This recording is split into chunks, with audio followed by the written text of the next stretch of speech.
hopefully you all will get seats, then we will begin the program.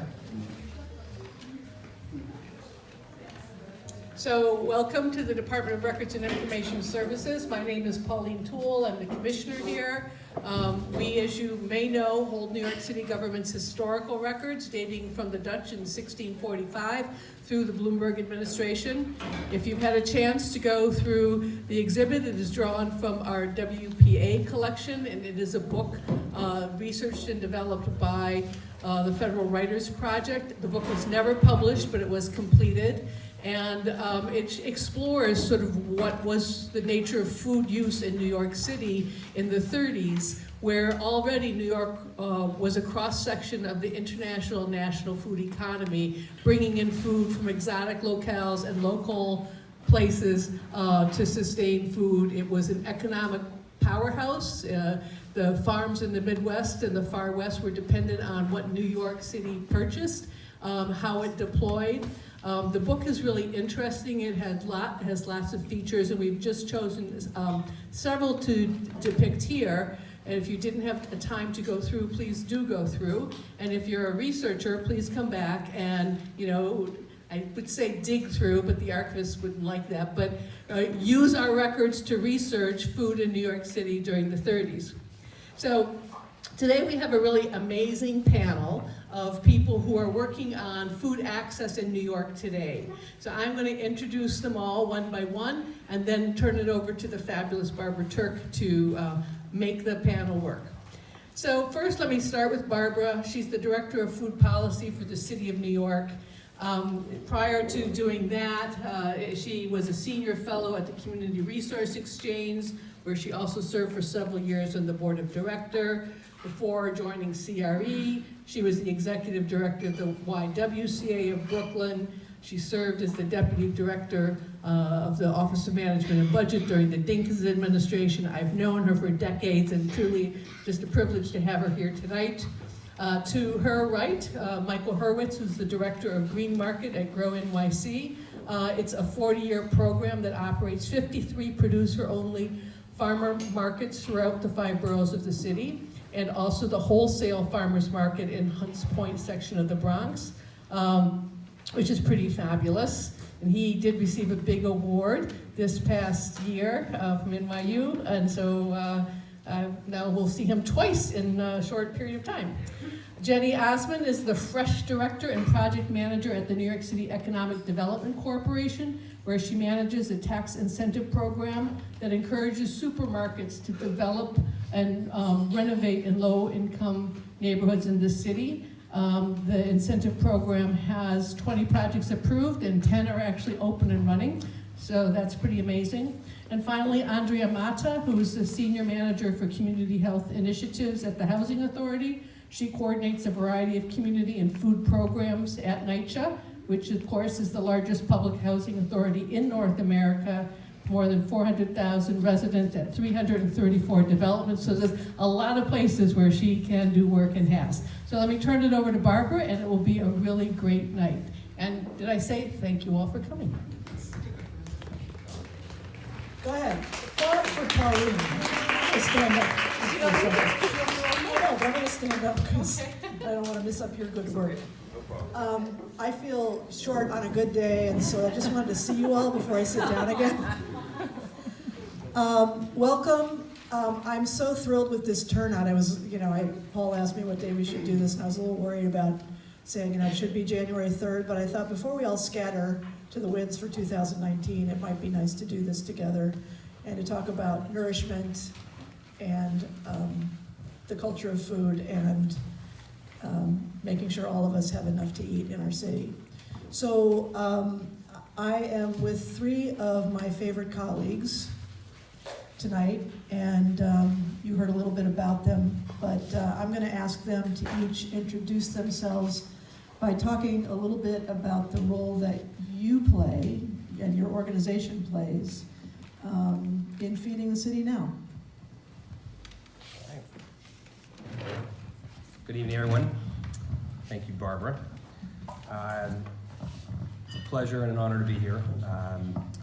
I am joined tonight by colleagues of mine at Grow NYC, at Green Market, and our esteemed founder, Barry Benepe, without whose vision and efforts in convincing 12 farmers to show up on a street corner on 59th and 2nd Avenue in July of 1976, I would not have the privilege to be talking to you right now. My role at Grow NYC is the Green Market Director.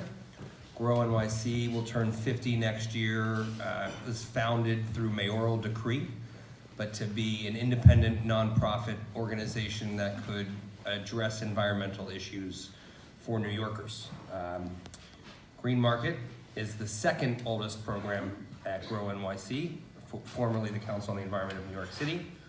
We were founded with a two-part mission, which was to help sustain small regional farms and help them be viable, and to ensure that all New Yorkers had access to the products that those farms produced. What started with 12 growers has expanded to about 240 producers. We have 50 locations throughout the 5 boroughs, 26 markets operate year-round. We operate about 2,700 individual market days. Again, in all 5 boroughs, there are about 12,000 individual varieties represented through our markets.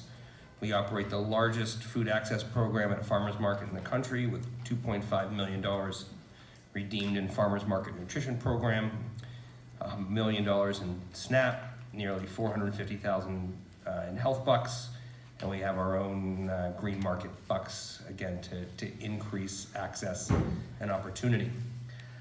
In 2006, we began expanding our market presence to incorporate youth-run farm stands, and we now have about 16 youth-run operations through 4 boroughs. We had one in Staten Island that closed. That was at Tappan Park.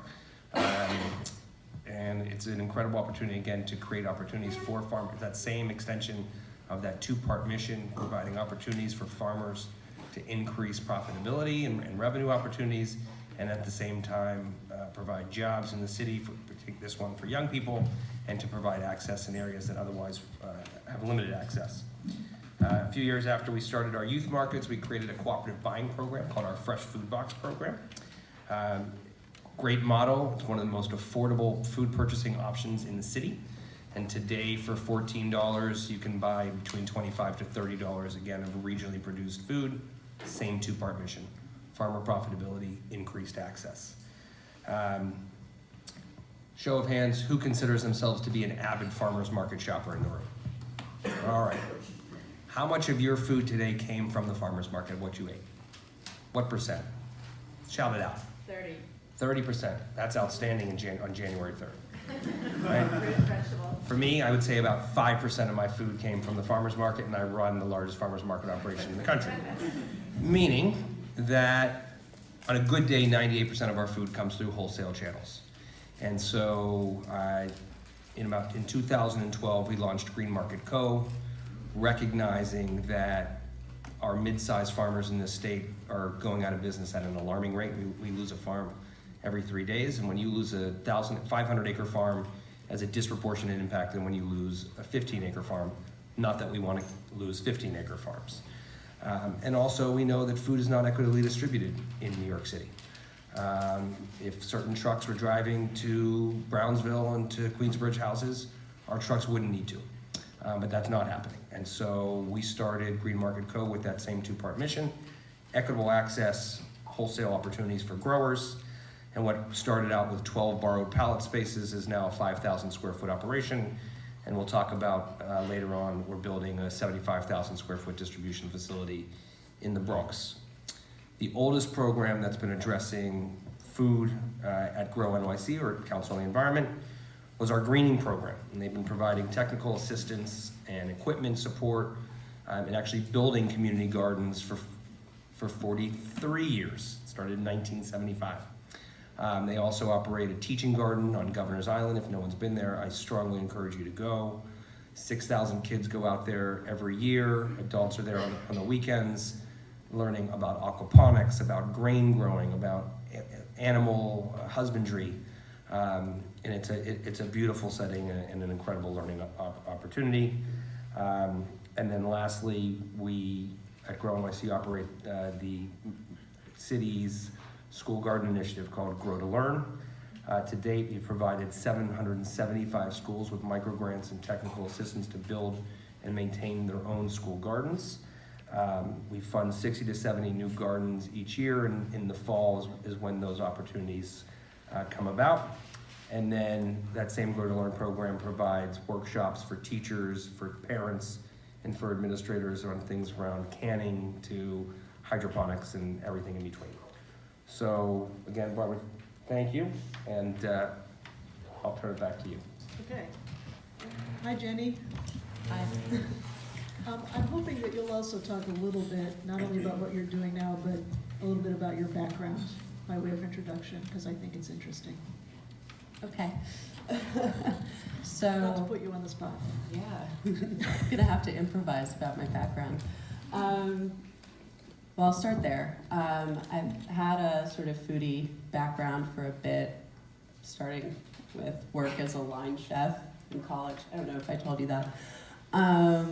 And more recently, working in an incubator for mission-driven food businesses.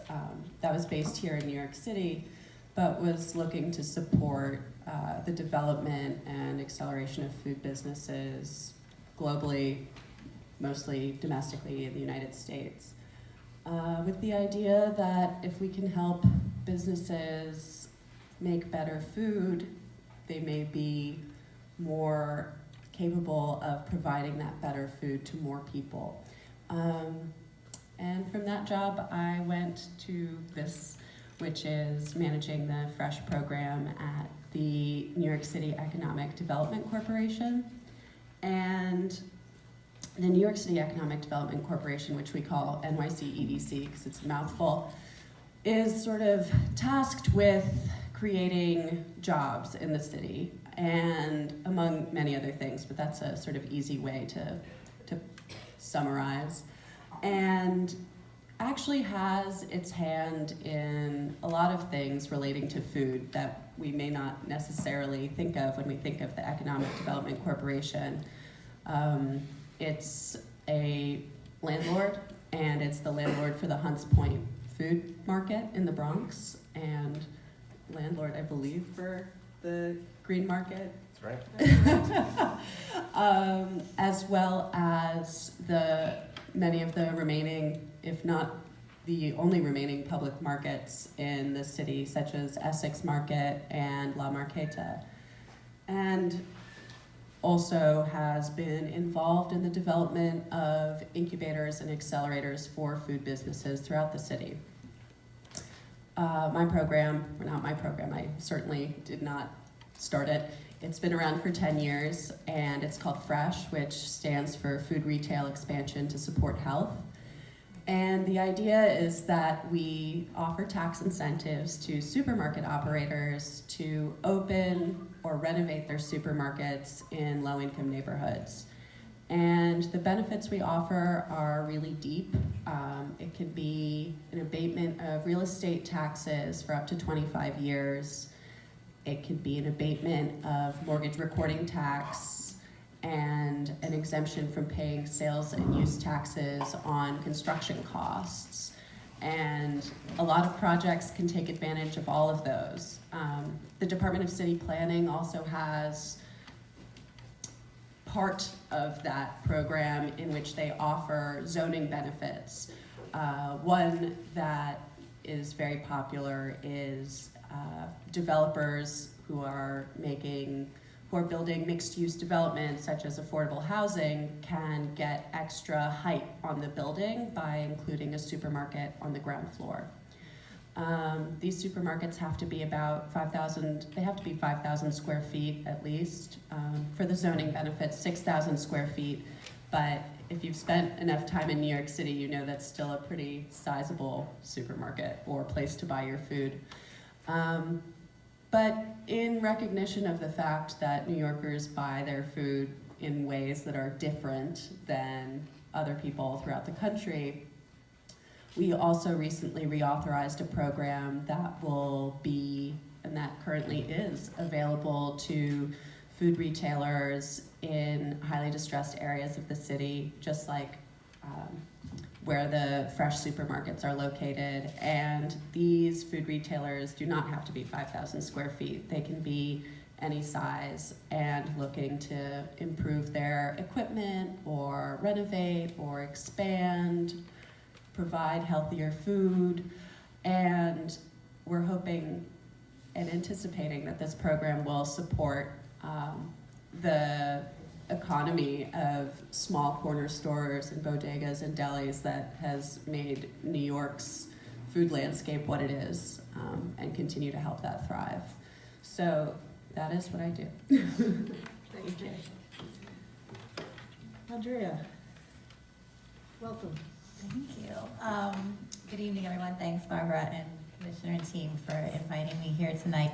I feel like a little bit of an outlier because, the work that I do at NYCHA is not exclusively focused on food. There are a lot of other health initiatives that we are involved in for very good reason if you are paying any attention to the news.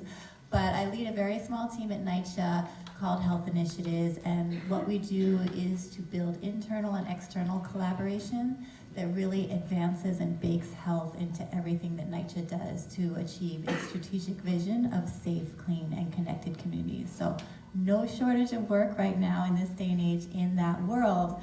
But really, since I started in the position 6 years ago, very early on, it became apparent that there were a lot of opportunities to build partnerships around food, and that there was really strong synergy and intersection of interest among residents and resident leaders in various developments across the city, of which there are 324 now, and partners who were really interested in working with us at NYCHA.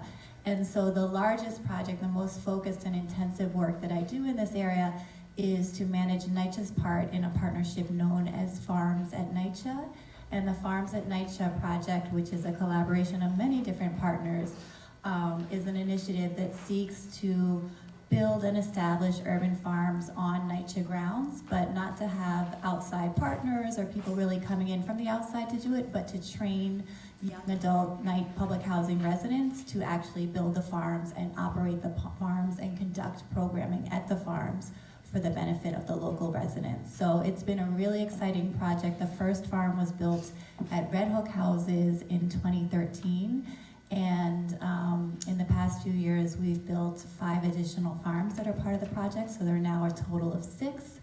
And there are some additional farms that exist across NYCHA. They're sort of affiliate farms because they're operating under a slightly different model. But the really tremendous amount of energy and excitement around these farms, they function, and I think Barbara may have been the first person to coin this term, essentially as outdoor community centers. So there's really no limit to the type of activities that can happen on the farms. Obviously, first and foremost, we are working to grow produce there and to distribute it and to do cooking demos around the food, but there are also a series of other activities just related to health and sustainability and other things that happen at the farms. And beyond that, before, I know Barbara's got another round of questions, I would say that there are a few other really core and valuable partnerships that NYCHA has in this space. One of them, I think EDC is a partner on, which is the Food Business Pathways Program. And this is an entrepreneurship program for public housing residents who are interested in starting their own food business. Also a couple years old, has been, assessed, there's a white paper on it, and just really successful project in supporting NYCHA residents to go through all the steps, regulatory, finance-based, to start their own businesses. I will say, since I'm a health person, that the original intent of the program was not exclusively to have residents start healthy food-based businesses, but a number of them have. I think an increasing number of them have businesses that have sort of a healthy food orientation, so really exciting program. And a few other things that we do, we've got partnerships with City Harvest and other groups that are coming in and operating mobile markets that are distributing fresh, free produce available to residents at targeted developments, and a few other partnerships, but I won't. Well, I guess the last one I would mention is a partnership with the United Neighborhood Houses, which was looking across 6 different sites to really work with residents to say, what are your priorities in the area of food access and food utilization. And so this was really a planning process that 6 different sites went through at the same time, but really to say, rather than us alongside funders coming in and saying what you need or what you want, like let's think collectively and interactively, engaging young people, adults, older people, about what the priorities are. And there's some really interesting projects that came out of that. A lot of them are kind of oriented around cooking and eating together, which is not what people necessarily expected would happen at the outset. Yeah. Thank you very much. So I do have another question, and it's, I mentioned this to Michael earlier. I'm going to ask you this question not because I think you're all food historians. This is really more of a personal reflection question about, how do you think, or how, what's your perspective on how feeding the city is different now than it was in the 30s and 40s? I should probably ask you this question too, Commissioner. We all have our perspective about how the business has changed, how what's on our plate has changed. And I think some of the work that you all do has to do with questions about whether some of those changes have been helpful, and some of those changes may be taking us backwards in terms of, the good of the people, the good of the public. So I'm not going to say anything more. Do you want to start that one? Sure. Okay.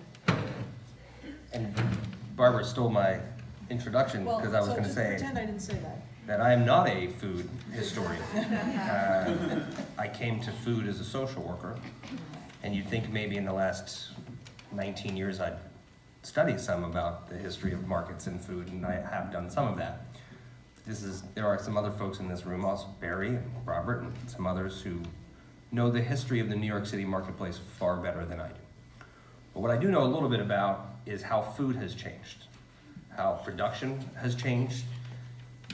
At the turn of the previous century, between 1900 and 2000, the share of the US workforce that was engaged in agriculture went from 41% to 2%. Right? So it was during the 30s, 40s, and 50s where we got to see a major shift in the philosophy in our country on a federal level of what was prioritized, from supporting an agrarian and protecting farmers to switching to protecting food businesses and the concept of getting big. And so I love using, for those of you who've heard these examples before, I apologize for my redundancy, but I love using the poultry industry as a great example. We've lost 98.5% of our poultry growers in the United States over the last 50 years. Poultry production has gone up 1,400%. The average poultry farm now is about 500,000 birds at any given time. And that's just, and birds now are twice the weight, take up half as much time and grain to produce them. So we've shifted to creating an industry that is premised upon creating cheap food, right? About 9% of farms in the United States take in 95% of the net farm income, and profits have shifted to folks like Conagra, Monsanto, Archer Daniels Midland, Cargill's, and lots of other, a few others actually, depending on the commodity that we're talking about. So with this shift in how food is produced, came the shift also in how food is distributed and how we shop for food. So you can go into the room next to us and look at these beautiful markets, and you can see how there were these thriving public markets.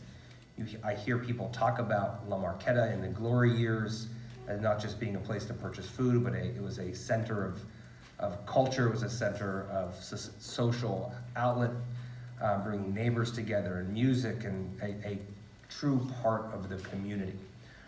Those public markets don't exist anymore in New York City. And supermarkets in some ways have taken their place. Obviously there are lots of corner stores. The question is, again, what I talked about before, is what food is sold through what means. Vertical integration means that you can now purchase fruits and vegetables and dairy products in CVS.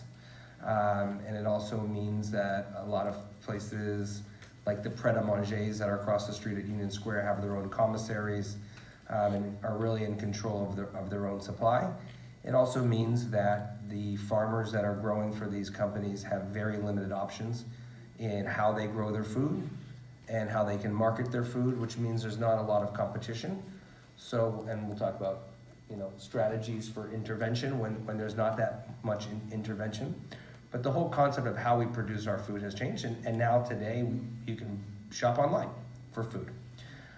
So we have a very different relationship with food today than we did in the middle of the previous century.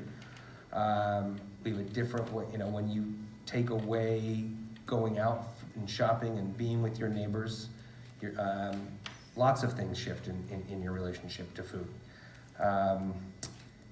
The other thing is that we have we now are producing more food than we consume, right? We produce twice as much chicken and meat and dairy and grain as we consume.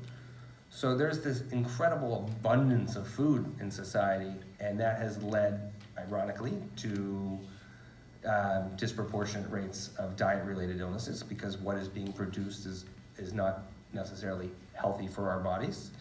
We're consuming too much of it. We're being marketed to in a way that we never have before, through what industry spends on television commercials. But now you walk down the street and your cell phone pops up a notification of where you're in front of, where you're standing inside of, what the deals are for that day. And depending on where you're walking is going to depend on what is being pushed and what you're being notified of. So if you're walking by a Whole Foods, that's one thing. If you're walking by a McDonald's, that's another thing. And we know that history of redlining and investment and divestment has led to a disparity in what's available in various communities. Again, I actually cannot tell you what those disparities looked like in the 1950s, but I can't imagine that it was much better in the 1950s than it was today. I'm kind of rambling at this point, but I think that as we look at how we feed children, how we think strategically as a city about how we want to strategize around interactions with food and subsidizing good food and investing in the type of fixed retail and wholesale that we need to view it in this context that, again, who produces our food and how we are consuming it is very different than it was in 1950. Well, if it's okay for me to. Sitting here, I really liked this question, and as I was sitting here and listening to you respond, I was thinking about how the way we approach food should be really holistic, and in a way you get to answer this question coming from the agricultural side, and I get to answer the question from food retail side, and you get to answer the question from the way that people live. And I think that you can't really have a full conversation about our food economy without at least including all three. I've learned so much about food retail just in starting this job, more than I thought possible. I read a book recently called Grocery by an author named Michael Rollman, and I'm going to spit out a little bit of what I read because it really was a lot that I had never even thought about when it came to how we shop and how Americans shop in particular. But also what I've learned has been very much informed by people at this table and people in this room. So you may recognize facts that you have shared with me. Something that I learned recently that I think is very interesting is what was perhaps one of many reasons that was keeping the public market scene alive was that city regulation kept butchers from operating anywhere else. So butchers had to operate in public markets. And it was at the point where the city deregulated butchers having to be in public markets that you kind of begin to see the dissolution of the public market system and this idea of food as a public good and more of a commercial activity begin to happen in the city. And that deregulation encouraged this free market competition between supermarkets in the city. And supermarkets were also pretty new. There was the first in the Midwest was Piggly Wiggly, I think is the name. And then more on the East Coast was A&P, which was the Atlantic and Pacific Tea Company. Yeah. And they got their start importing tea and selling it to consumers directly, and then they started these grocery stores where you could go and buy other food. And what also made those shopping experiences special was instead of going to a store, a package store where you gave the store owner or whoever was working there a list of your needs, you were able to pick items off of the shelf. And that was the sort of beginning, the advent of the cash and carry model, which meant that the brands in supermarkets actually had a reason to become brands and make people pay attention to them. I was reading recently that in the 1950s, when seats were put in shopping carts, brands began merchandising food at child eye level for where the children would be sitting in the shopping cart, and that most certainly was not happening in public markets. And it wasn't happening in stores where the store owner or store clerk was pulling items off of the shelf for you.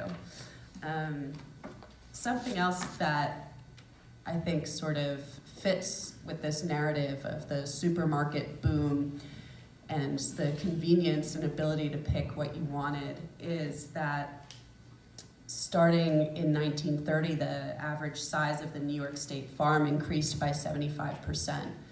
And that does have to do with the consolidation, and some of what Michael was speaking about with the chicken industry reflects that. And it also has to do with the mechanization of agriculture. So it all fits into this system of people being able to buy more food to fill up their supermarket carts with more food. The cart was designed so that people would buy more food.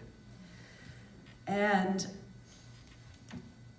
in New York, I mentioned the sort of small format store. Jewish delis were a part of the food landscape, and in the 60s and 70s, with different immigrant populations beginning to come into New York City in greater numbers, that scene of the smaller store began to change and be more dominated by different ethnic groups. And what I think is sort of interesting is from that time in the 60s and 70s, one of the predominant immigrant groups that began taking over and starting these small format food retail groups was folks who had immigrated from the Dominican Republic. And that's still very true of people running food retail in the city. And that was sort of the beginning of how I think a lot of New Yorkers shop at the bodega or your corner store, less so going to a deli. Something that we talk about a lot is people being able to order or buy food online and have it delivered to them. And I was reading that next year, or I guess this year, 2019, it's anticipated that 95% of Americans will have access to buying food online. That doesn't necessarily mean they're going to use it or can use it, because people can't use their SNAP dollars or their WIC dollars for online purchases, but it does mean that the technology and access is there if you have the money. And so as I think about the way people used to shop, and if you go into the exhibit, you'll see that the average amount of money spent for a family of 5 for a week's worth of food is $8.25, is it? that obviously was worth much more than it is today back then, but the way people shop for food, and particularly along class lines, has changed a lot in New York. And I hope that people in this room and policymakers keep in mind that idea of how people have changed the way they shop and how different people from different places and different backgrounds, even within this one city, may shop and how they can shop. Thank you. Great. Well, Jenny's absolutely right. I was going to talk about the people angle of it. So a few of the themes that I've already brought up. I mean, first of all, I was absolutely going to mention the diet-related chronic diseases and the increase there. So we have some estimates among NYCHA residents that diseases such as diabetes, you know, the public housing residents could have rates about twice as high as other New York City residents. And certainly, I mean, there's a whole range of factors behind that disparity, economic, socioeconomic, racial inequities, but that certainly is a major force. And another demographic force I think that has changed in public housing, and I think New York City as a whole, is just more and more seniors aging in place, so older adults being a really large portion of our population, and that has very serious food security consequences. So, you know, the examples that I gave of partnerships we have where free food is distributed, certainly seniors are overrepresented in that, and I think there's probably a lot more that we could and should be doing with partners to tackle that problem. I know Barbara's always thinking about that. So those are some areas sort of concern of what's changed. I would say more on the positive side, maybe it hasn't changed, but something that we certainly see now, again, the spirit of entrepreneurship that really is, you know, driven by a lot of innovation. I mean, certainly there's the history, you see it in here, of the small business owners and, you know, sort of the immigrant grounding in that was already mentioned by Jenny. But we've got some really kind of like out of the box ideas and things that are actually happening. And one example is a young man who grew up in public housing, still lives there, who went through this program that I mentioned, the FARMS program, which is a 10-month AmeriCorps core member service term. And after graduating, he established his own urban farm in a shipping container in a parking lot in Bushwick, Brooklyn. So, I mean, I don't think that kind of like outside the box thinking was exactly the norm of what people in the food space were doing maybe in the 1950s, but it certainly is sort of where we are now. And of course, people doing all kinds of things also have all kinds of social media driving their activity and supporting that. So that's another change that we see. I think that, you know, it seems like we may be moving to a place where there is a bit of a less stigma in terms of who's accessing food programs that are maybe seeking to support people from lower income or other disadvantaged backgrounds. Barbara probably has more to say on that, but you know, the example that I gave of the mobile markets that we operate in partnership with, that really City Harvest operates, you know, it's a really exciting opportunity where in many cases it's the local residents and local community members who are serving as volunteers, just working in partnership to serve other fellow residents. And I've been to one that operates in Farragut houses in downtown Brooklyn when they were celebrating, I think, their 2-year anniversary, and just, you know, the spirit of sort of community collaboration was very powerful.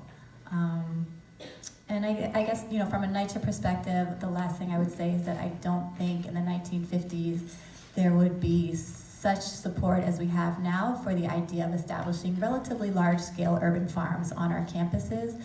There's certainly a very deep history of smaller-scale public housing resident gardens operating, but this idea of utilizing some of the interior large spaces for urban agriculture is really something new that has surprised a lot of people how much buy-in and investment there's been. Yeah, that's great.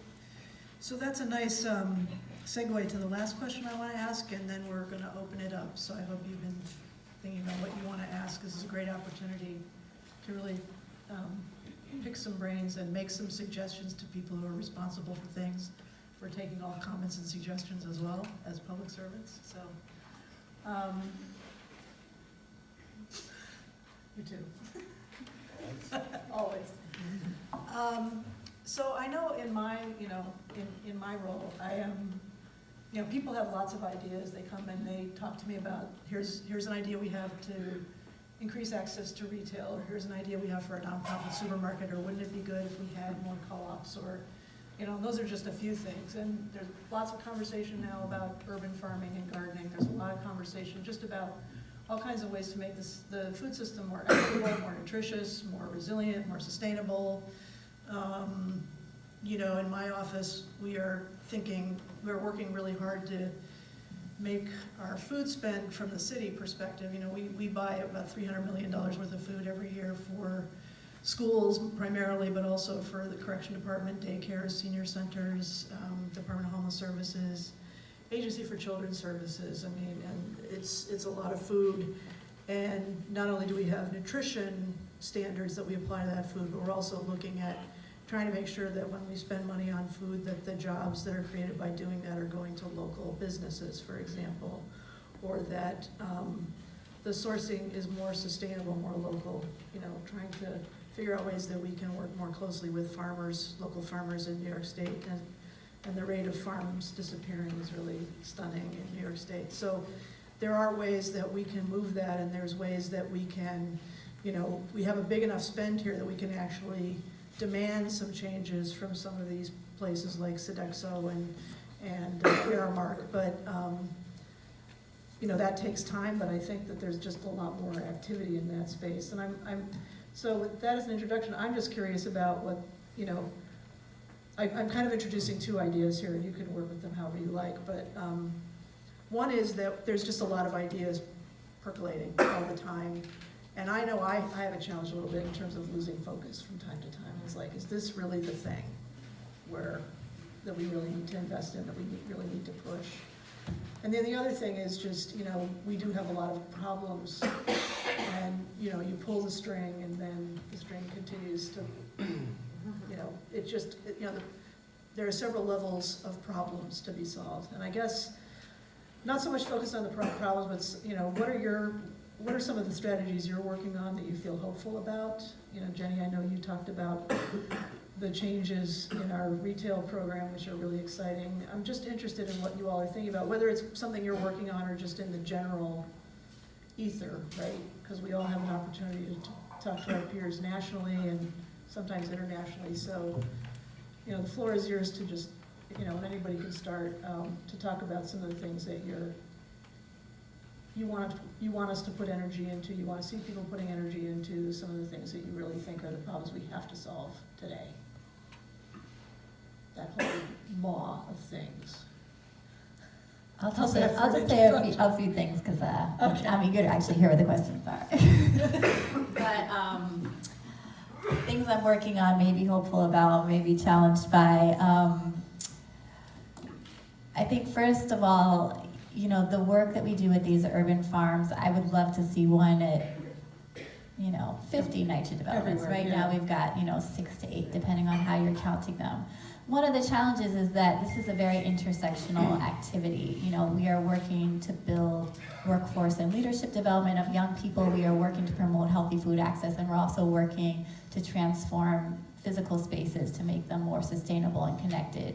And so, from a funding perspective and supports perspective, you kind of have to talk to different people depending on what angle you're trying to work to get the support to make this work grow. So obviously, big challenge opportunities is how can you build, buy-in for those really layered intersectional initiatives so that there's just like a better way to speak or to get the attention of people that have resources to invest in them across these multiple areas. I think there's been some improvement, but there's a lot more work to be done.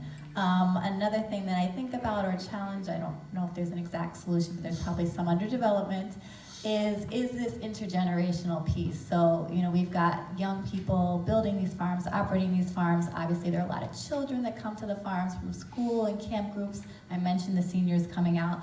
How do we get more adults, that whole wide span in between non-senior adults, and just weave together, the activities and perspectives and really rich backgrounds of people across generation through the power of food. So I think that, a couple ideas under development, but a lot more opportunity to build that out. And then the third area that I think I'm thinking about all the time is the really hyper-local cultivation of leadership and how to nourish local stewardship. So we've got these young people, but they come from developments all across the city. They're not necessarily all from that local development. And how can we do those two things simultaneously, build up the young people, but also really focus in on the residents of the immediate development so that they can have ownership over time. Great, thank you. There you go. Sure. So, something that I face and a lot of people face in New York, small business owners, small business owners face this. I face hearing about it. Is the cost of real estate. Thank you. And, you know, the FRESH program already does as much as it can to mitigate the cost of real estate in New York City, which is abating real estate taxes for up to 25 years, which is pretty big. And so the thought next is, what do we do to support food retail, which is known as a really small margins industry? What can we do if we know that even with our intervention, food retailers still need help? And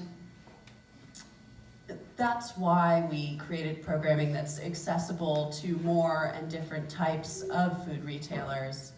But I think the other part of the solution is empowering consumers, because when we give consumers greater purchasing power, at least in the way that our economic system is set up, that will result in the supermarket owners and small business owners generally making more money and thriving as a business, and hopefully hiring more people locally and in their community around their business.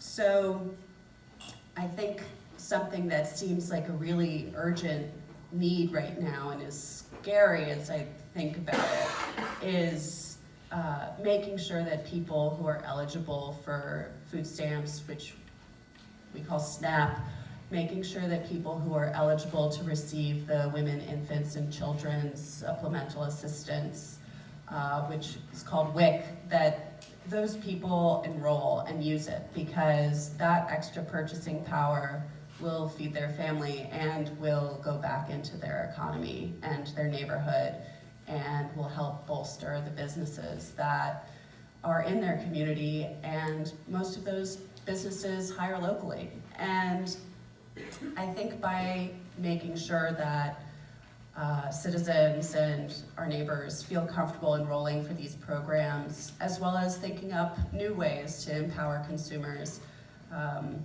the success of just pointing out what is healthy in a supermarket has been noted to increase the earnings for supermarkets, as well as increase the type of healthy food that people are buying. You know, I know that the jury's still out on whether the soda tax will work. I've read that so far, sort of not sure. It may be affecting some parts of our society more than others, perhaps children more than adults, perhaps less punitive measures and more measures that are empowering will be successful. So when I think about food retail interventions, I think about the urgent need to make sure that public charge laws are not in place, that people feel comfortable and trusting of the government to sign up for supplemental assistance when they need it.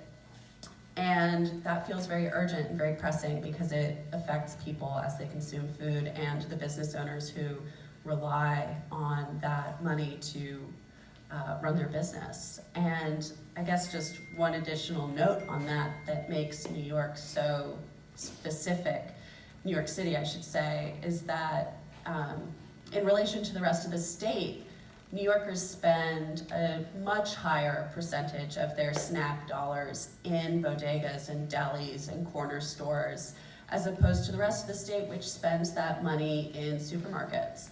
And so I think that proves out the point of needing to support all types of food retail, not to mention all of the SNAP dollars and WIC dollars that go through Green Market to buy more produce, which is really important, obviously, as well. So I'll start a little with like values and philosophy, and then get into some tangible, all right? So there's this great report that the Johns Hopkins Center for a Livable Future put out in 2015. And they defined a sustainable food system as one that provides available, accessible, acceptable, and adequate food without impinging on the rights of future generations to have the same. And I love that definition. And availability focuses on whether there's sufficient food to consistently meet the energy. Sorry, I'm gonna go back. And strategies need to incorporate all of those, not each one individually.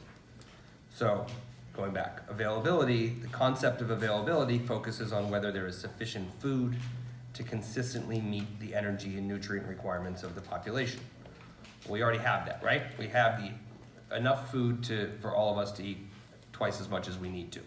But that's insufficient from a strategy perspective, right? And we know that farmers are able to generate sufficient quantities of food for it to be available. But when accessibility means having sufficient resources and ability to obtain appropriate foods for a nutritious diet without sacrificing other basic needs. In human rights law, accessibility has 4 components: physical accessibility, economic accessibility, informational, and non-discriminatory. So physical accessibility refers to the ability to obtain food in a particular geographical area. Right? Even with great increases in food production in the US, poor distribution denies many people access to healthy food, both rural and in urban populations.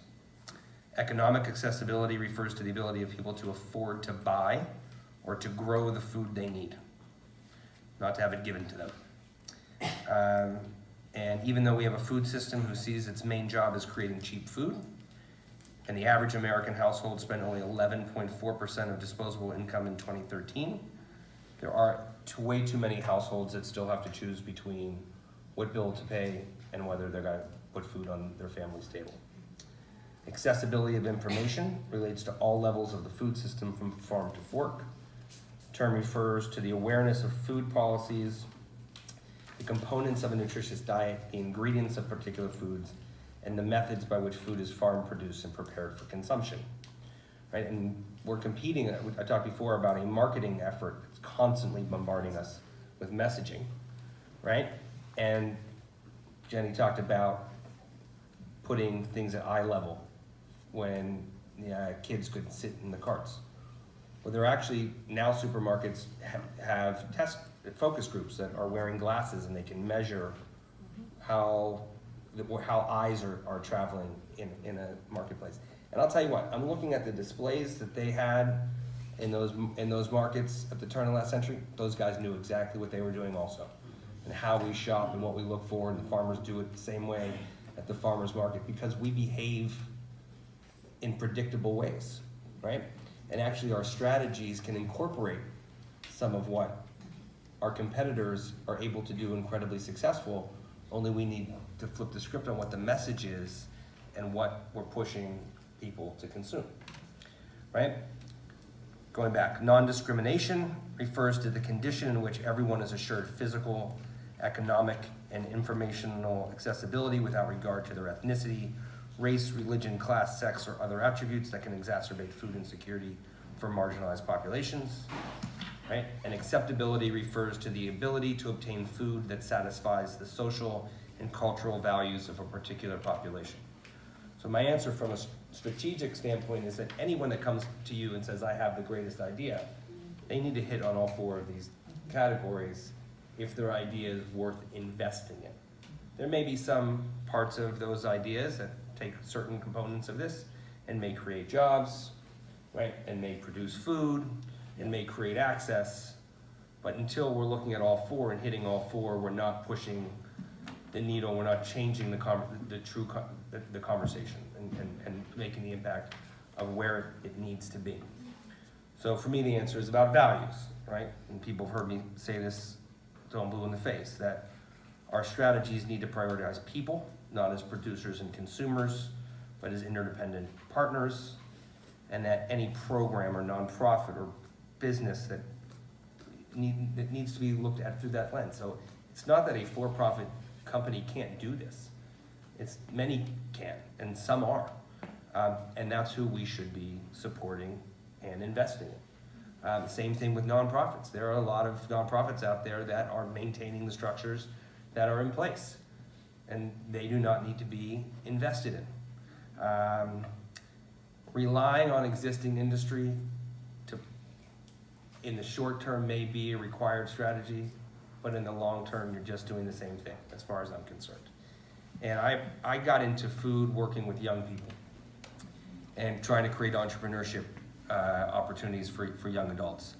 And I came across a lot of programs that were out there that were teaching kids about financial management, entrepreneurship, banking, marketing, really important skills.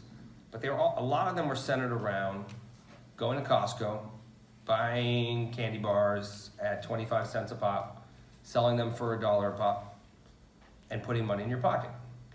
Which, I mean, I worked with young people that were bringing home 30 to 40% of their family's income when I was working in Brooklyn. So that's real, that's legitimate.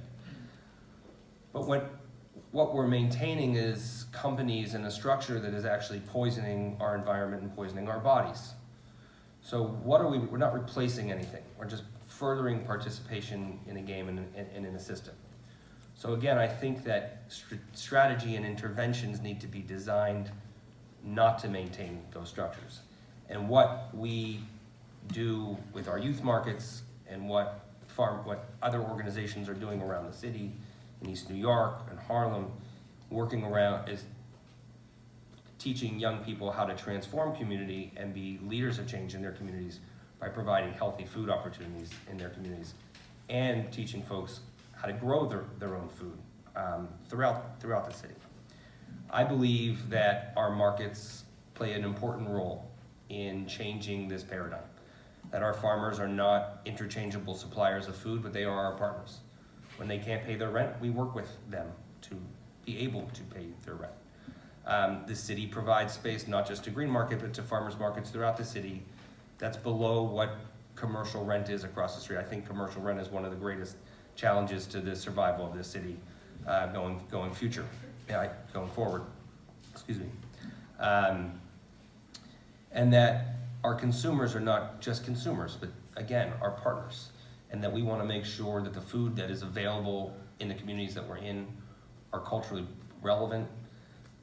We want, to the extent that's possible, and we're working more and more through our Farm Beginnings program to make sure that the farmers that are located in the communities that represent the diversity the city represent the folks that are living in those communities and are producing food that, again, is traditional to those communities. We have a long way to go, but each year, I mean, this coming next Saturday on 13th Street, we're gonna have our next class of graduating farmers, and they're gonna present their business plans. It's at Project Farmhouse, and everyone here is invited to join us. And you can see the changing faces of agriculture in the city and scaling up in our region. And lastly, I think that building a warehouse and having infrastructure that's dedicated to equitable distribution and supporting regional agriculture is a major component of shifting who is getting paid along the supply chain, how they're getting paid along the supply chain, and who has access to what food. So, there you go. So mouthful. Thank you. Thank you. Thank you, all of you. So now, I would like to stand up again. And if you need to stand up, that's okay too, and stretch a little, but I'm gonna go straight to questions at this point. So I'm gonna I see you, I see you. I think there's, well, we'll figure out how to get this around. I can walk it over after. Yeah, why don't you walk it over? Yeah. Yeah, that'd be good. Delegate. We're all friends here. I've been thinking a lot about sustainability and food waste and how to kind of connect the dots between, is it 40 million use food stamp resources and 40% of our waste is food, our food scraps. There's a lot of 40s in there, but basically, because you guys are on the front lines, what are the possibilities, or what are you hearing, or what are you excited about as far as things that are happening in France? They have food that's expired a bit, but it's not completely bad for you yet. Entrepreneurial folks starting little stores. So you've got all this empty real estate on Broadway, yet there seems like opportunity for reducing food waste. And I just haven't heard a lot of discussion about that today. And so I'm just curious if you guys you're on the pulse of the new things coming out that we can be excited about, or opportunities for entrepreneurs.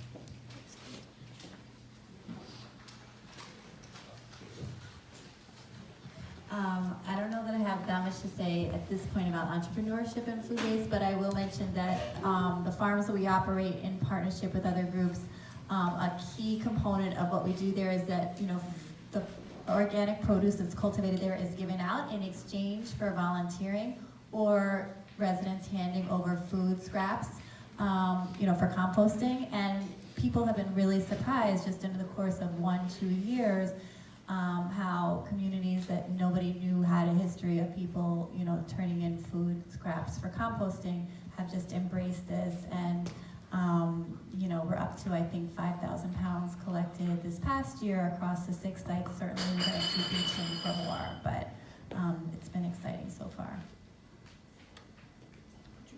Sure. There are stores in the U.S. that intentionally sell expired food that has passed their expiration dates, that is completely healthy. There's a store I visited in Springfield, Massachusetts called Bumpy's that looked like a perfect organic section in any health food store you'd see, and everything was 1/8 the price of food. And we throw away far too much food that doesn't need to be thrown away. Expiration dates on certain perishable items do mean something, but in a lot of others do not mean that food is spoiled or should be thrown away. I personally don't think that seconds is necessarily how we should be addressing food insecurity. I think overproduction is a problem, and it's what has been incentivized and subsidized in this country. If we shifted subsidies away from overproduction and actually put money into the hands of people to purchase and to build local economy, I think that's a much better response or intervention, or again, a way to build our food system. I do love what people are doing in terms of food scraps, food that otherwise might be composted, and turning that into edible product. I think is really interesting and exciting to see Yeah. what those companies. There's a guy, The beer I'm and- sorry. yeah. Yeah, the beer people. Yeah, it's I mean, amazing. a lot of this stuff is like, there's a lot of great ideas. There's people doing things in small batches, small Not like projects. And I think one of the things that we didn't have a chance I would like to introduce in this conversation too, is that one of the biggest challenges that people have, and I have counterparts in the United States and around the world who do this kind of food policy coordination role in cities, and we all talk about the fact that it's so hard to move past the example, of things that you're doing, or things that you're doing, or things that you're doing, and they're all great. But it's really hard to get some of these things scaled, like to have a municipal plan or a national plan for what we're gonna do with food that's still edible. I'm a little leery about how we define food waste, quote unquote, because it goes to Michael's point. Somehow, seconds are given to people who are seconds, in quotes, right? So it should be food that all of us would be happy to eat. And so then the question becomes, how do we keep that food on the shelves? How do we keep that in market? Whether it's ugly, whether it's, you know, past date. And, you know, I've learned a lot about how, you know, this is not my area of greatest expertise, but I do know that, you know, state to state, depending on what the industry is, or nationally, you know, milk expiration dates vary by state, and it doesn't mean that milk's bad. You know, so again, and I think it is a product of the fact that we produce, in many categories at least, too much. So it has to be thrown away. And it makes it somehow okay to throw it away if you put a date on it that says it's only good to be on the shelf for 2 days, and then people decide that they can't take it home, or they have to drink it out of their refrigerator by that date. There's very bad communication about all this stuff. And I think that's a very significant problem. And then I just want to say something, because when I look at this stuff, I get so nostalgic for my own childhood, I have to say. So I grew up, you know, in the Middle West, in Cleveland, Ohio, in the 1960s, and we went and shopped at Mr. Savitz's store. Not at the A&P. We had this, there still was a family grocer in our neighborhood. But one of the things I get really nostalgic for is, you know, I think about now and appreciate so much all the things that we talk about as policy, that my mother was my first nutrition educator. She was my first food waste coordinator, you know, right? I mean, think about this, right? My first foods came from, my mother breastfed me. First foods is what we call that in the field. So, what I want to say about this is that Ruth Turk, we had leftover night at least once a week. So this concept, I think there's also just the way that again, and this is a class issue too, I think, at least in my experience of middle to upper middle classhood in my life, which is that, you know, my mother never threw anything away. It ended up in a casserole or a, you know, whatever. And, you know, and then there was a whole scientific process that she went through when it was time to go do the shopping about what was going to go into the next meal. She menu planned, she made lists. Very few people make lists before they go shopping now. So many people eat out and have leftovers and they just throw the cart. I mean, so this is something that is, I think, profoundly, it's another product, the waste is another waste product of a very inefficient and very unfair food system. So it's a good thing for all of us to focus on, is why it's happening as much as anything else, and to go as far upstream as you can on that issue. Because my concern is we'll just like put these little fixes at the end without sort of doing something about the overproduction problem and the over-subsidizing of products that we have plenty of. Thank you, guys. All right, does somebody have the microphone? Yeah, me. Hi. I'm gonna assume somebody else is worried about the microphone, Yes, right? they are. Okay. Thank you, Commissioner. So I have two questions. The first one is, I guess, kind of a follow-up to what Chris is talking about. In a funny way, can I just go? Oh yeah, so I know that during the green market, there's like resources or pamphlets available to tell people like what to bring in food scraps. So is there any idea or something that we can do to educate people on, you know, it's okay to buy expired food or ugly food or wilted greens, you know, because a lot of people, they feel that, they actually think that those ugly products are actually GMOs and not good for you, and then they just don't pick them. And then my main question was kind of still focusing on seconds, but I'm very unfamiliar with how food pantries work. But in the work that you're doing, how efficient do you think food pantries are in filling those gaps of food insecurity, especially in those areas where there's not a lot of food markets or food retailers? I'll speak to that question, and I'm gonna ask Michael to speak to the mutant food problem. That's the first time I've heard that, by the way, that people think that's because of GMOs. Anyway, go ahead. So, I mean, what you've described is what our task is, what our greatest task is. You know, I hate the term ugly food. I will tell you that. I think it's, because I actually think some of the funkiest looking carrots and are most beautiful products that are available at a farmer's market, and that's one of the things that a farmer's market actually provides, is a market, a first market for those products, right? And people talking about, oh, you should have a cleaning program, you should have this. It costs the same amount to harvest a carrot that doesn't look perfect as it does to harvest that perfect carrot. So when we have a wholesale system and a structure that doesn't pay you for that product, it doesn't make sense for that farmer to pay or to pick it him or herself. That doesn't make sense, just as a food system in general. So what we do at farmers markets, and again, you know, we have a lot of competition in terms of what we're able to message and market, is to educate folks that are walking by that you can use those carrot tops, right? Or that the imperfect tomato is actually one of the best tasting tomatoes you're gonna taste that's out there. And that the other term that is awful is trash fish, right? But these are the most sustainable, flavorful, healthiest products that are being caught out there. And they can have less mercury and, you know, they're not the bottom feeders. And so they are some of the healthiest products that you can get. And teaching people and the masses, because there's plenty of communities that know that whiting and porgy is incredibly healthy and tastes really good. And they cost less and it's more affordable.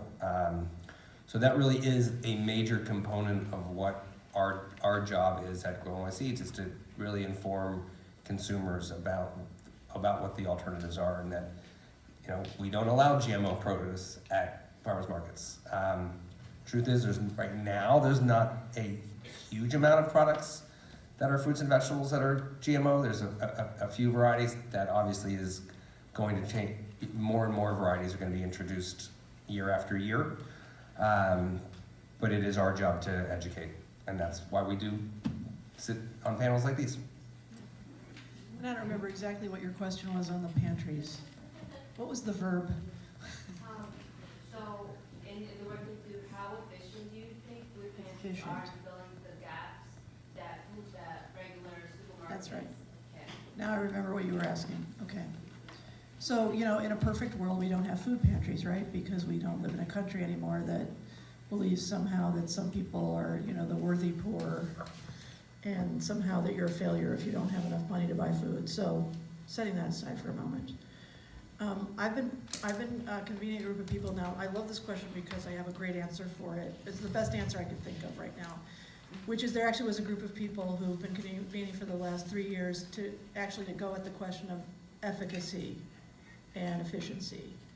Meaning that, you know, so the people who are involved in sort of the larger supplying of food pantries with food are City Harvest, which is a food rescue, they call themselves a food rescue organization. They rescue food and they push it out to pantries that can use it. The Food Bank of New York City, which is the big supplier of commodity food and also the emergency food that's purchased by the City of New York to the tune of about $18 million a year. And everybody gets lots of donations. United Way is in charge of the state food. So there's these major distributors that are involved. And they all, you know, if you get food from all of them, if you're a pantry, 5 different organizations come and look at your pantry. It's very inefficient, and there's no, because it was always built as a temporary, right? So if you were old enough to remember 1,000 points of light, you know, it was all, you know, that's how we're gonna solve the problems that were created by food stamp cuts. Anyway, the point is just that it's a virtually voluntary system, with the exception of a half a dozen pantries. It really is a voluntary system. And so pantries shot up where communities created them, and mostly they were faith communities, and mostly they were black churches, actually, in the very beginnings. And so there's never been a top-down organization of food pantries. So this group got together, and we to make a very long story short, we actually looked at where the supply of so-called emergency food, I say so-called because it's very supplemental and very much part of a lot of families' budgets, as many of you know. And so we looked at places where there weren't naturally occurring pantries, for example, and we looked to community organizations like Make the Road is a good example of this, where there has not been a tradition of pantry support or making pantries. And they said they would be delighted to have a pantry because they have a lot of people who are part of that community that are not eligible for federal benefits, right? So we also were able to fund several mobile pantries to get to places where like in Staten Island, where there is a lot of need, but it's less dense, so a pantry model doesn't really work in the same way. So there is actually a group that's been working on this, and so far there are 90 either enlarged pantries or new pantries in the city in the last 3 years, and another 15 million pounds of food out there. Like I said, if in a perfect world, everybody have enough to buy their own food and make their choices that way, but that's not what we have right now. It was all supposed to be temporary. In the 80s, not so much. Thank you. Hi, so I'm a public librarian at Brooklyn Public Library Central Library, right? I'm so happy that you're here. I'm happy that you're all here. Happy to be here. So we're right across from the Green Market. We've had a few conversations You're with at Central Library, is that what? Yes, Yeah, correct. okay. We've had very starter conversations about having some kind of gardening program.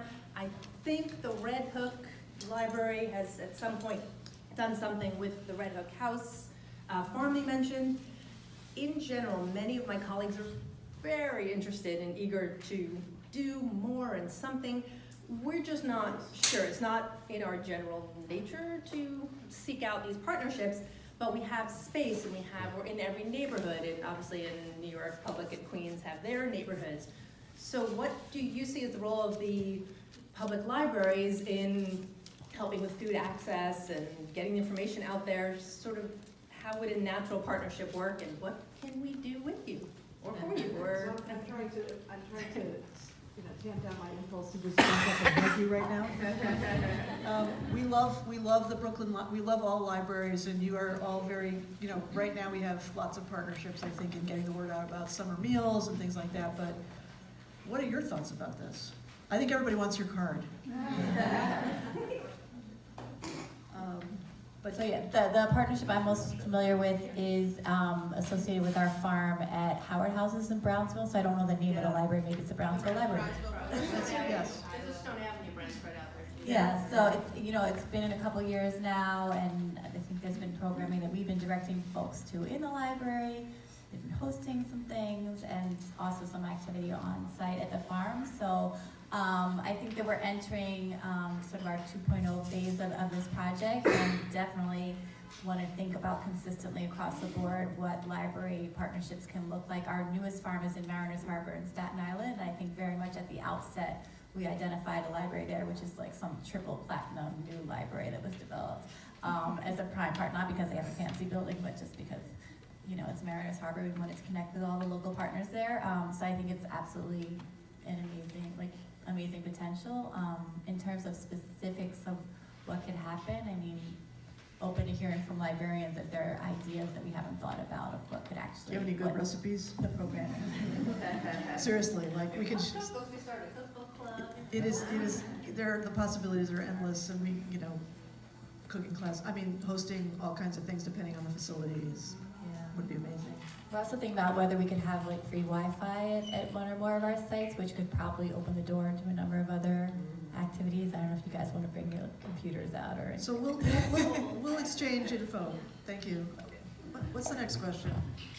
Hi, I'm not going to stand up because I'm a little smushed, but so Michael had hinted at shifting from consumer-producer relationships to more an interpersonal relationship, something intangible, I guess. And I'm wondering if maybe someone can talk about any culture shifts that you're witnessing around how people think about the foods that they're eating, consuming, and questioning where their food comes from and wanting to care more about that. Sure. I always remark that I knew nothing about food before the year 2000, other than I really liked to eat it. But there weren't too many conversations like this happening in 2000. They were in very small places, but there weren't these larger conversations around people wanting and caring about where their food came from, around food equity, around on a larger scale, around urban agriculture, again, on a larger scale. There were thriving community gardens going in the city going back much longer than 2000. And I was fortunate enough actually to discover that world and those communities, and the East New York Gardening Association, and you know, if anyone's ever been to a Green Thumb Grow Together, it's one of the best conferences you'll go to in New York City, at least in my opinion. I love those. Because you actually see a lot of the community expertise that's in the room that's actually leading those panels and leading those conversations. I mean, that there's this thriving community that's been having these conversations for a very long time about growing one's own food and supporting community and building social outlets and entrepreneurship, you name it. So I think we've come a very, very long way. I think it's, you know, going back to the question around educating at farmers markets, food is something that I think about my own parents, that I am teaching them constantly about why food matters and why food choices matter. And we, not to harp on the same subject, but we're competing against a very entrenched system, an insidious system that does not care about people and does not care about how our planet is treated, and does not care anything about other, that is profit driven. And so we are slowly chipping away at that system. And it's a long, hard process. But I think that there are more and more people that are engaged in the work and that want to do the work each day, that we're getting to a better place. We have a long way to go. We have a big reckoning that this society will have to endure before we make real progress. And it's uncomfortable. But that's the work that has to get done. Can I add something? How much time do we We have? can have one more question, Okay, if there is one. I think there's several, so. Well, I think after, if We can hang have out. some time limitations, there'll be a little chance to make one final question. Oh, wow, that's a big responsibility. Barbara, I was wondering if I could add on to Yeah, Michael's sure. point. I just heard an anecdote recently, and Barbara will recognize this, of the man who started this nonprofit supermarket in Baltimore. His name is General Hogg, and he was commenting on his surprise that even people who are very pressed for money will choose a product name or a brand that they're comfortable with, as opposed to a white label, something that contains the same product but is a label they don't recognize. And I think sort of down the line from understanding where our food comes, and it fits in with this sort of brand recognition of I'll spend $1 extra or 50 cents extra for Goya as opposed to another brand. I think that's also another part of this conversation of thinking about where your food comes from and how even that permeates our culture. Okay, Okay, last question. I'll try to be very quick.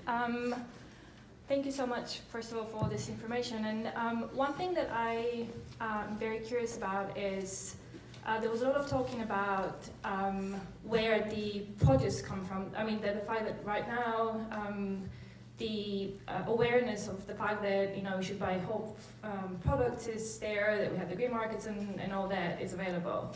But then what do we do with the actual taking of the product and making it into food that actually tastes well? And how far are we into training the taste palette that we could, this food could actually make sense once you buy it? Because what I've been noticing, that a lot of people go ahead and buy all these nice fresh vegetables, but they don't really know what to do with it in a way that they would enjoy the taste of it, so that they can actually sustainably eat it. So the question is about what do we do about teaching people? Teaching, in particular, children. You mentioned that you work with children, and how much effort is put into that. And my second question is, does the city work with restaurants, for example, and chefs? Because New York, on the other, Yes, we do. yeah. And what is it? Yeah, Yeah. a little bit of information on This that is would be about great. cooking and nutrition and getting the palate developed at a young age, right? Yes, and in my mind, I think, correct me if I'm wrong, I think this is like an important element to kind of merging the two things, making people buy more sustainably, and what your mother used to do, for example. A lot of people wouldn't know how to do it just because Yeah, the palate yeah. isn't trained. I got it. Thank you. Thank I'm only you. cutting you short because Yeah, of course. we're wrapping it up. There is a wonderful coalition that is making itself known now. It's all about nutrition education. There is a lot of public funding that goes into nutrition education, starting with the SNAP Ed program, and some of the most amazing programs that I know of are part of that program. There is a lot of debate about whose palate, right? Are we trying to teach every kid in New York City to like quinoa? I don't think so. So, and a lot of this debate happens in the context of public school meals. And increasingly, now that we have pre-K and more kids in preschools, I think this is the place where that conversation gets had. I can tell you every day, including today, I have a conversation with a public school parent who I'm meeting with for some other reason, but everybody's a public school parent that I talk to, it seems like. Many people are, and you know, it's like we don't have, you know, there's no option for my kid who's, you know, grown up all his or her life with, you know, a particular, you know, name, fill in the blank food, and when they go to school, it's like they don't feel welcome there because they don't see our food there. Or there is more often there's the parent who's like, my kid, you know, my kid doesn't want, you know, you're feeding, it's about them. You're feeding our kids chicken nuggets. I'm like, well, they learn to like them somewhere, you know. And we sometimes end up being in this role of, you know, we have a very tricky thing to balance between you give kids what they want to eat and how much do you introduce, and all of this is stuff that at the end of the day I've sort of come to the conclusion that parents have a huge role in this, and it really, like my mother was right, and like by the time they show up in a preschool program that we're running, they've already developed they've developed a palate depending on what their parents fed them. And so it's not surprising to me that the number one thing that parents have asked for in adult education programs at schools is actually cooking classes. And I think this is where maybe we need to kind of not shift away from educating the kids, but really sort of work with parents who want to, maybe they didn't grow up in a household where, you know, we're losing that art, right? We're losing cooking, we're losing our culture, our food cultures, plural, right? So that's a place where I think there's some work that can be done.